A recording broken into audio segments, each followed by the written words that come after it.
बुधवार शाम को हुई बारिश 3 लोगों की जिंदगी निगल गई। बारिश के दौरान हुए जलभराव में करंट आने से क्वालिटी इंजीनियर कोरियाई कंपनी के ड्राइवर सहित 3 लोगों की मौत हो गई। सूचना मिलते ही पुलिस मौके पर पहुंची और तीनों मृतकों के शव को कब्जे में ले लिया। पुलिस ने तीनों शवों का पोस्टमार्टम के लिए भेजकर जांच शुरू कर दी है। वहीं परिजनों ने पुलिस और नगर निगम सहित बिजली निगम पर गंभीर आरोप लगाए हैं। ऐसी बात है, बारिश के मौसम में यहाँ पे पूरा पानी भरा हुआ था। हम रात को देखा, पुलिस जब से उनको शिकायत हुई तो बॉडी वगैरह करंट खुली तार थी।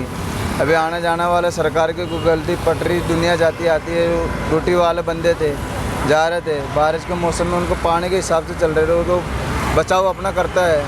उस जगह पटरी चल रहा है। अभी सरकार की तरफ से तार खुला नंगी पड़ी है, उनको क्या पता नंगी तार होगी। तो इन हिसाब से तीनों बंदे साथ में जा रहे थे, उनको तीनों एक दूसरे को करंट लग के आपस में भर रहा। सरकार पुलिस को पता पड़ा तो इनको फिर एक बॉडी यहाँ पे मिली, एक बॉडी यहाँ पे, तीनों साथ में पानी के सामने तरती नजर आई।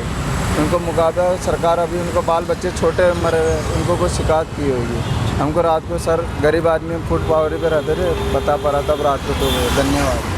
जानकारी के मुताबिक मूल रूप से महेंद्रगढ़ का रहने वाला जयपाल एक कोरियन कंपनी में ड्राइवर है। वो गांव वजीराबाद में रहता था। बुधवार सुबह वो रोजाना की तरह अपनी ड्यूटी पर गया था। शाम को अचानक झमाझम बारिश होने के बाद गुड़गांव में अलग अलग स्थान पर जल भराव हो गया। इफ्को चौक पर हुए जल भराव से बचने के लिए जब वो फुटपाथ पर चढ़ा और आगे जाने लगा तो चंद कदम चलते ही उसे जोरदार करंट लगा, जिसके कारण मौके पर ही दम तोड़ दिया।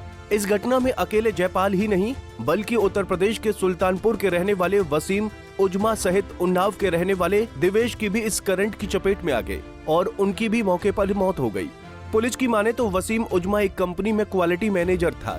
जयपाल के परिजनों की माने तो पुलिस ने उन्हें जब सूचना दी तो बताया गया कि बारिश के दौरान पेड़ बिजली की तारों पर गिरा, जिससे बिजली की तार टूटकर पानी में गिर गई और पानी में करंट आने से तीनों की मौत हो गई।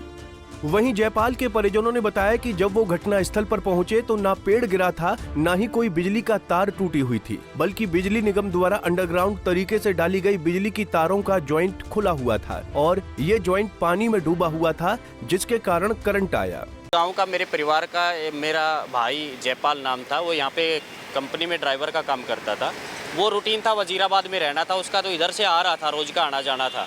बारिश की वजह से यहाँ पे जल भराव हो रखा था और ये खुले नंगे तारे पड़े हुए हैं विभाग की लापरवाही की वजह से। या करंट फैलने से जयपाल हमारा भाई और 2 लोग जो कोई यूपी के बताए जा रहे हैं, उन 3 लोगों के यहाँ पर करंट लगने से मृत्यु हो गई है। तो आपको क्या जानकारी दी गई और मौके पर आपने क्या देखा? हमें पुलिस के द्वारा ये जानकारी मिली रात में कि जयपाल नाम के व्यक्ति की करंट लगने से मौत हो गई है। और जब हम थाने गए तो वहाँ पे जो आईओ है इस मामले को देख रहे हैं, एसएचओ और मुकेश कुमार आईओ, जो उन्होंने हमें कहा कि एक पेड़ गिर गया। पेड़ गिरने की वजह से ऊपर से जो तारें जा रही थी वो तारें टूटकर गिर गई और उनकी चपेट में आने से करंट फैल गया और उनसे मौत हो गई। जब हम मौके पर आकर देखे तो ऊपर से तार गिरने जैसा कुछ नहीं था, क्योंकि ऊपर से ऐसी कोई तारें नहीं जा रही थी। अंडरग्राउंड वायरिंग है, ये हाई टेंशन लाइन की नीचे से मोटी मोटी केबलें निकली हुई है और ये बिल्कुल नंगी है। ये पानी में इनका करंट फैला हुआ था। वो लोग जैसे ही फुटपाथ को यूज करने के लिए फुटपाथ से गुजर रहे थे, क्योंकि आमतौर पर पैदल चलने के लिए फुटपाथ का लोग प्रयोग करते हैं, वो अपने रास्ते से जा रहे थे। लेकिन दोनों विभागों की लापरवाही से पानी की निकासी नहीं हुई और बिजली का यहाँ पर नंगी तारें फैलने से और बिजली उसमें नंगी तारों में भी चलती रही। आप इस केबल का देखिए तो इसका कोई यूज नहीं हो रहा है, कहीं नहीं जा रही है, क्योंकि इसके तीनों के तीनों सिरे केबल के नंगे हवा में लटके हुए हैं, ज़मीन में टिके हुए हैं। ये पानी में टिकने की वजह से करंट फैला हुआ था। जैसे ही वो लोग इसके अंदर आए और वहाँ पे गिरने से या करंट लगने से उनकी मृत्यु हो गई। आप देखें, बड़ी तड़प के वो लोग यहाँ पर मरे हैं। उनके चश्मे वगैरह, रुमाल वगैरह यहाँ पर पड़े हुए हैं और उनका छाता भी यहीं पे गिरा हुआ है। सारी चीज़ें, तीनों के तीनों जो व्यक्ति हैं उनके परिवार बेसहारा हो गए हैं। मेरे भाई जो जयपाल है उसके छोटे छोटे बच्चे, क्योंकि उसकी उम्र कुल 30-32 साल की थी। तो अब क्या चाहते हैं आप? हम ये चाहते हैं कि सरकार इस पर सख्त कदम ले। जो संबंधित विभाग है जिनकी लापरवाही से यह हादसा हुआ है, जल निकासी ना होने की वजह से और नंगी तारों में बिजली फैलने की वजह से, उनके अधिकारियों पर सख्त से सख्त कार्रवाई हो और मृतकों के परिवार को सरकार की तरफ से मुआवजा दिया जाए, जिनसे उनका जीवन यापन हो सके। फिलहाल मामले में पुलिस ने तीनों मृतकों के शव को पोस्टमार्टम के लिए मोर्चरी भेज दिया है।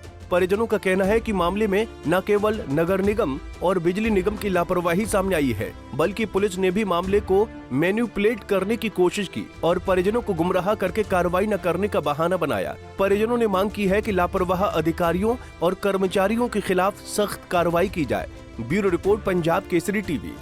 हमसे जुड़े रहने के लिए हमारे YouTube चैनल को सब्सक्राइब करें और नई वीडियो की नोटिफिकेशन के लिए बेल आइकॉन को दबाएं।